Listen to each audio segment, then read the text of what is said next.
My friends, it's Monday. Oh, hello everybody. How you like my new obnoxious greeting? Welcome in, folks. Hold on, my alerts are unplugged. Can't have no unplugged alerts. It's alert kind of day. I'm feeling good about today. I feel like everybody's gonna be hyped today. You know why? Because I don't. Today we're talking about more stuff. You know, it's a Monday, so we're doing our good old chat and streams, and we're dipping a little bit outside of Star Citizen today. Whoa, check that out. Obviously, we will be talking Star Citizen. We're going to be talking about actually past CitizenCon shows. We're going to do some hop, skipping, and jumping through the years just to see kind of what CitizenCon has been like in the past. It could be a little bit of a painful experience, but it's fun. It's good, you know, retrospective. I think it helps to provide some context for the shows we see now. And just in general, how things are going compared to how they used to be. But we will also be looking at a big announcement that is close to my heart. I'm a big Halo fan. And I think it's an interesting turn of events. Now, we knew that Halo was going to be switching away from their own in-house built engine, but I'd like to tell a little bit of a story of their building their engine, wanting to and marketing their new engine as being the solution for their games going forward, and now the what seems to be inevitable pivot away from that as they start to acknowledge, and I quote one of their own employees, that their company kind of turned into a tech company in trying to maintain that engine. And I think this has some relevance to Star Citizen, since so much of Star Citizen's slow development has been due to the fact that they're trying to build out their own engine. You can, say, oh, it's built off another engine. So was Halo's. And no matter where the engine comes from, maintaining it and building it and progressing it forward to keep up with tech, to keep up with the game, to keep up with the market is a difficult task. So that's going to be the first half of this show, really just observing how that all went down and what it means for Halo going forward in the industry. Thank you for coming, if you did, to see that early segment. And then, like I said, we'll get into the past CitizenCons. Without further ado, though, let me say my hellos. PK, Mr. PK Payback. First one in the Twitch chat, dude. Appreciate you, man. Hope you're doing well. Plywood Box, though, dropping a sub for 13 months now. Lucky 13. Thank you, dude. Appreciate your support. Hello to YouTube, Reese and Brent. Baltzen, good to see you back in here, Baltzen. Hope you've been doing well. Shout out to you and your husband. I hope married life has been going great for you guys. Happy to have you back in the verse, though. Extra Mile, good to see you. Saint Cyber Chaos, hello. Sean, welcome in, buddy. Vassin, of course, funking it down, doing the dances over on Twitch. Appreciate you, dude. Hope you're doing well. Zero, you as well. Salutes. Mrs. Tomato, with all the moving emotes. I feel like you made these specifically so you could spam them in the beginning of chat. Am I wrong? Or am I wrong? Nomad, what's up, buddy? How you doing, Space Guy? Welcome in. You know, it's kind of nice that we don't get flooded with chat in the first couple minutes, because I would never be able to get through all the hellos like this. I just kind of have to one big hello and then move on. But I like it. I like calling out to all the names, the regulars, the folks who come in here at the notification at the very beginning before we get started. Thank you guys. Pedro, Math, good to see you. Slayer, Shifty, Rhino, Mace. What's up, dude? Mace, a classic name in the chat. Mr. Slaver, welcome in. Good morning to you. Ananzi, my spider bro, and Adam. Hey, y'all. David said, thanks for all the contextual content and talking streams. It's great. Yeah, I have fun with it. I enjoy just talking on stream more than playing games, so I like Mondays. They're good times. Shifty, you just lurking today. You got a big interview tomorrow, and you need to focus on preparing yourself for that. Best of luck to you, bro. I'm sending you all the stream's energy. Maybe I'll keep a little bit for myself, but I'm sending you a majority of the stream's good vibes and energies I hope the interview goes well for you. Rob, 07's buddy. Weshub, welcome in. It's been a minute since you've been able to make a stream. Keep up the great work on all the content. Thank you for dropping by and kind words. Dark Star, good to see you. Lurking while working. Second screen content. Or third. I'm cool with third screen content. That's good stuff. Sean, time for you to hit the hay you're leaving on the TV as you drift into sleep on the sofa. Boy, you're going to drift into sleep to good vibes and Halo diatribes. Sounds like fun. Hello, Luke's Adventures. Hello. Hope you're doing well today. Tiny Home! We got a tiny home in the chat. What more do you need? Hope everybody's weekend went well. Hope you had a good time. Got to relax. Got to see some folks you love. Got to spend some good times just hanging out. And being you. You're beautiful people. Kolya.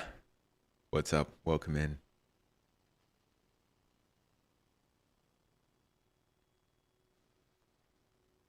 All right. Let's talk about game engines. And with today's context, we dive into Halo. Halo is an old favorite of mine. So my first freaking tattoo I ever got was Halo. And despite the difficulties it's been going through over the last few years, I still will jump at any Halo news that comes out. Because any Halo news is good Halo news. I haven't been reading the books, to be honest, but I've always really liked the books as well. Good backstory, good lore. Just in general, the universe is pretty cool. But obviously the launch of Halo Infinite was rough. It was very, very rough. Besides the delays, just the direction that they took it in, it didn't feel like it really vibed as much as they wanted it to. I think the multiplayer was pretty good, but it also launched with not the best support. Halo 5 before it also saw some struggles, which I think was the first game on their new engine, and just it had its goods, it had its ups, it had its downs, but Halo has never really reached the heights that it had back during like the Halo 3 Halo Reach kind of days. And I'm not going to say I don't think the engine is the reason for that. I think a lot of it has to do with the changing of the studio, just like with a lot of other games, but the way that the game engine has affected their development has been difficult. And now they're kind of throwing it under the bus. It's not all the problems they have. It's not like it's going to fix everything that they're changing over to Unreal Engine or anything like that. But I think it's very interesting to take a look at what it takes to maintain an engine. Look at that. We are Mr. Friend Board Gamer coming in with the raid on Twitch, dropping in a couple of folks for us. Welcome in with the big old raid, guys. We are doing a little looky-loo at game engine development. I'm using Halo as an example today, but honestly, this conversation I think has a lot of relevance to Star Citizen, so we're tying it all back in. After we touch on the game engine stuff, the difficulties of all that, we are jumping into some retrospective looks at old CitizenCons. So stick around if you're interested, if you're looking for some game development talk, getting some backstory on what's going on in the industry. Thanks for joining us. Board, thank you so much for the raid, man. When Chris Roberts tattoo? I mean, I don't even know who would be the equivalent to Chris Roberts from, I guess it would be Bungie. Like, I don't even know who I would have gotten tattooed from Bungie. I think it would have been, I guess the face of Mark Hamill would be the equivalent to like Master Chief from Halo, right?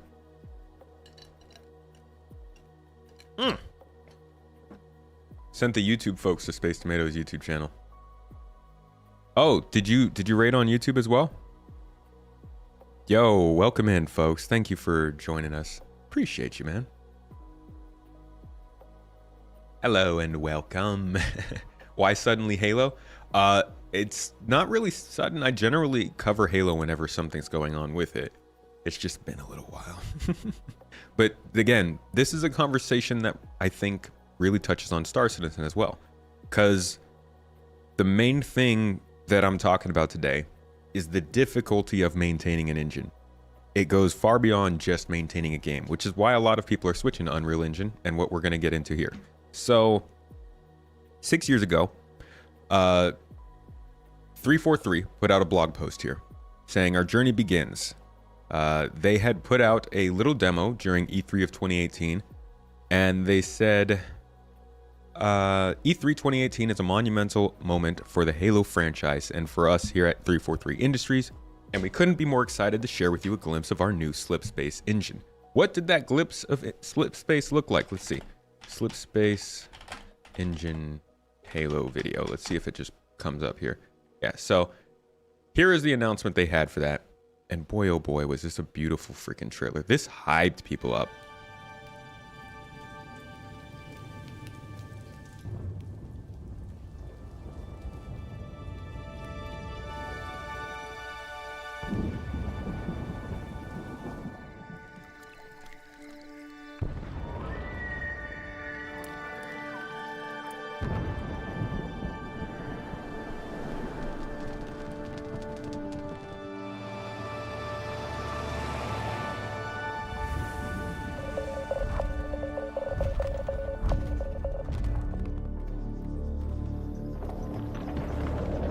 Gonna jump forward a bit here just so you can see the ending here, because this is what really messed people up.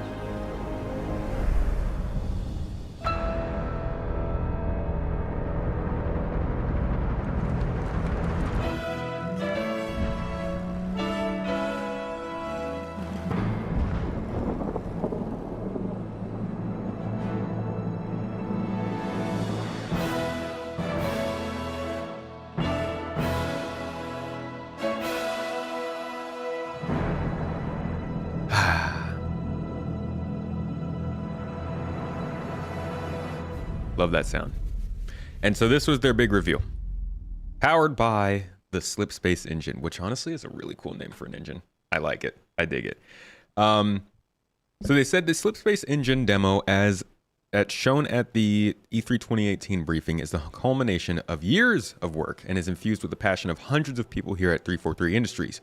When we started this project, the team's vision for the game was ambitious, so much so that we knew we had to build new tech to fully realize our goals for Halo Infinite.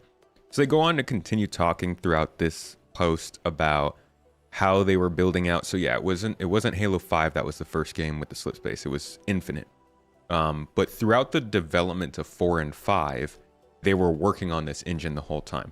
And a lot of times people would talk about how long the game took. A lot of it was because they would say, oh, the engine was in development. You know, they were building an engine to run this game, and it's a lot of work. And it kind of is. So then we move on to a little bit later. This is December of 2018. So about, what is this, 5-6 months later. And they're having an interview with some of the devs talking about what the actual engine was, what it came from, what it was made from, kind of confirming that it wasn't just built from scratch. It was built off the old engine they used for Halo games, which was called Blam, which isn't to take away from how difficult it is to build one of these engines, but kind of to show that even when you're not starting from scratch, it's still quite a bit of work. Here's a listen into what they were saying there. Berger, I have seen some additional questions about the Slipspace engine. Just in general, is it carrying forward anything pre-existing from the prior games, or was it a complete from scratch rebuild? Yeah, there's still some foundations. It wasn't a complete and total rebuild. It was a teardown of certain systems that didn't allow us to kind of scale out to the places that we wanted to be. But there's definitely still code and foundation that came from, but it's for an engineer who was on 5, but not on, and then they came and saw this, it would be a pretty foreign system, set of systems. So gotcha. One of the things we do though is we like to take the existing kind of stuff that we've built for Halo 5, and we like to bring it online inside of Slipspace and all the new technology that we've built, so that we can ensure that we're kind of building things and that we aren't just starting over from scratch, where it's like, I think the fear that a lot of people have at times is that it's not going to feel anything like a Halo game, and we definitely want to make sure that's not the case.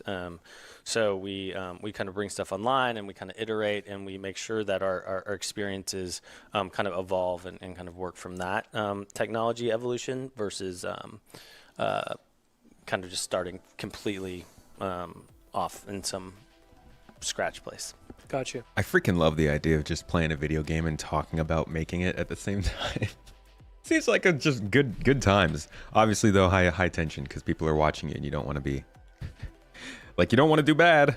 And oh my gosh, how often do we see these public demos where people are just awful at the games that they supposedly helped work on? No offense, especially not to people, you know, who are actually working on the Anunzi. I know Q&A, you have bad days sometimes. It's okay. Sometimes your aim's just off. That's fine. Thank you to Halopedia Archive, by the way, for having this up. This was a very hard clip to find. But these kind of comments, I think, are really important to keep in memory and show the way that devs are thinking about this stuff throughout the process. So they definitely were carrying some stuff over, but it's interesting when he makes that comment about how if somebody were working on the previous engine and they came over to this one, they would be pretty lost. Like, a lot of people think that because the Star engine is built off of CryEngine, it really is just CryEngine. There's not, like, you don't really have to do much. But one of the things I think these companies really suffer from when they make their own game engines is that you have to have all the documentation, you have to have a ton of onboarding period, you have to teach new developers how to use your engine, what the best optimizations for that engine are, all these different things, instead of just having something that's packaged and good to go that's an industry standard. That's why I think CIG came and made, let me see if I can find the video that they released for this. Let's see. Here we go. Oh, what was it called?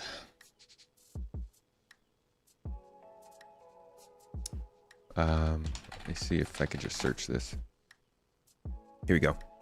So they specifically talked about this one. This is why I think they made a Mighty Bridge. This is one of those things that, like, they know there's an industry standard in Houdini, and instead of making people learn a whole new tool for them, instead of reworking the wheel to create some kind of tool that can do whatever Houdini does, they made instead a tool that transfers Houdini into their own engine so that people can still use it and have less of an onboarding Their process. needs. One recent example of a tool we developed is the Mighty Bridge. Mighty Bridge is a plugin for the game editor that link the game editor to any other software. Right now, the main usage is to be able to work in Houdini and have some effects directly in editor. With the Mighty Bridge, the communication is done in two-way direction. It can send information and ask stuff to Houdini, for example, and Houdini, while doing the computation, is able to say, okay, you want to place a cave here? Give me all the objects in this 50 meters radius so that I can adapt the recipe and then send back the result. And with other technology, you don't have that two-way communication. So it's also help us doing more complex recipe and adapt the content to the game level. The reason why the Mighty Bridge is important is Get that 360 trash out of here. technical resources and knowledge in all kinds of amazing tools, like, as I mentioned before, Houdini. And by providing a way that artists can interact with the editor from the tools that they know and love and have learned to use over many, many years, they can make more easily the stuff that they want. There's no time in between of like thinking about the logistics of everything. It just like does it for you. We made the Mighty Bridge thinking about the future so that if we want to use other technology, we can plug them into the editor using it. And for example, if we want to use Blender or 3ds Max or Maya or Substance Designer, for example, that we are using, but if we want to plug them into the editor, we could use Mighty Bridge to do that. So this was this is another one of the tools that multiple people on the tools team have worked on, but I know specifically there was a lot of focus on this in the Montreal studio to help bring people in and allow for work to happen faster. And I think this is the kind of big optimization stuff that can help speed up the process of a game being made. But it's also the kind of crazy workarounds you have to do if you're building your own game engine. Sunbury, it took you 7 years to learn Unity? Dude, that's wild. And I bet there's still stuff that you're kind of like getting better at doing as they bring in new features and stuff like that, huh? And it's interesting because if you're working on something like Unity, you get something pushed to you to help you develop better. We see that kind of stuff in the monthly reports, right? We just had a monthly report where I made a mistake on the way I was reading it. but they specifically pointed out, what was it? The missions team pointed out that they now had a filter.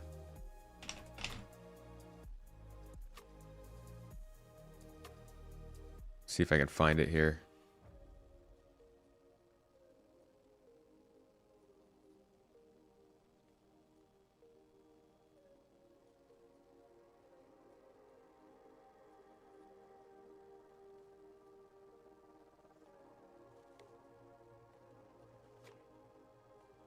Here we go. So for contract prerequisites, the team added the option to set locality availability, such as landing zone, moon, settlement, or distribution center. Design can now also generate multiple contracts with different overrides. Like those, that's an engine change, right? That's not really for us. That's for them to be able to more easily set up something in the game. And it's like these changes that happen in an engine for something like Unity or Unreal, we don't really know about, but the game developers can see that, use it, and make their game better. We get to see that process happen because they're both developing the engine as well as developing the game. And I think that's really interesting. So flash forward from 2018 when they were still talking about their Slipspace engine. We went through the Infinite, the Halo Infinite, both the reveal, which was very rough. Who remembers those brute memes? Oh my god, the freaking... Where is that? I gotta pull that up. This guy...